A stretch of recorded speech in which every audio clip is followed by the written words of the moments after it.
Wel, helo, a chroeso nôl. Mae'r stori sydd 'da fi heddi yn dod right ar ddechrau'r Beibl. Stori'r Creu yw e. Barod, dyma ni.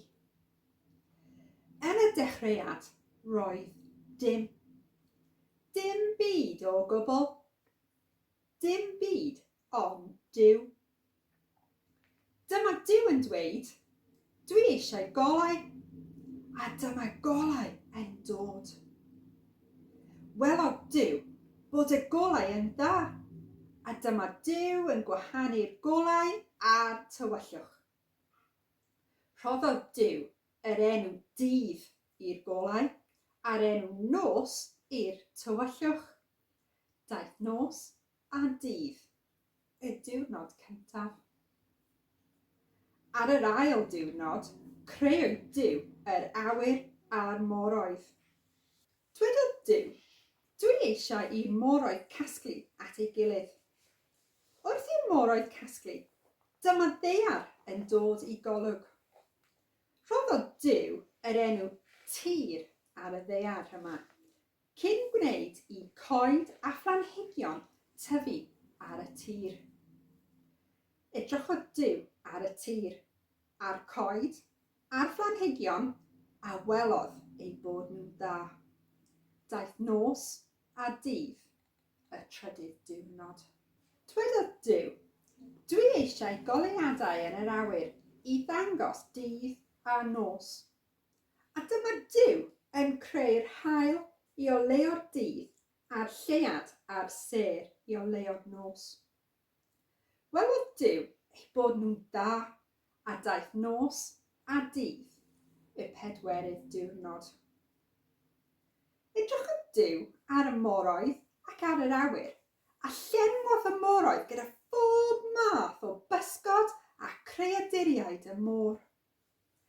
Wedyn, creuodd adar i hedfan yn yr awyr. Welodd Duw bod hwn yn dda. Daeth nos a dydd, y pumed diwrnod. Edrychodd Duw ar y ddaear a dwedodd, dwi eisiau i bob math o greaduriaid byw i lenwi'r ddaear. A dyna beth digwyddodd. Gwnaeth Duw bob math o greaduriaid gwyllt, pob math o anifeiliaid a phob math o bryfed gwahanol i fyw ar y ddaear. Welodd Duw yr holl greaduriaid a welodd bod hyn yn dda. Yna, dwedodd Duw, gadewch i ni wneud pobl. A dyma Duw yn creu bachgen a merch yn ddelw ei hun. Dwedodd wrthynt i edrych ar ôl y ddaear. Yr holl pysgod, yr adar, a'r holl greaduriaid sy'n byw ar y ddaear.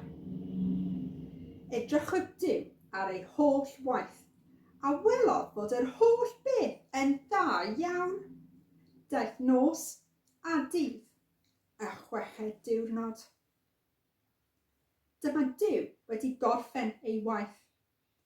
Felly ar y seithfed diwrnod, dyma Duw yn gorffwys.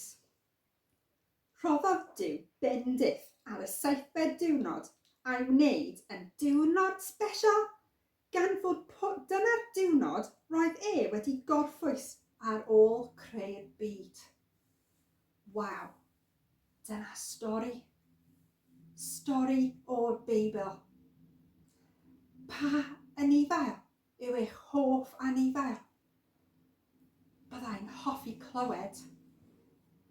Diolch am wrando, a welai chi wedyn.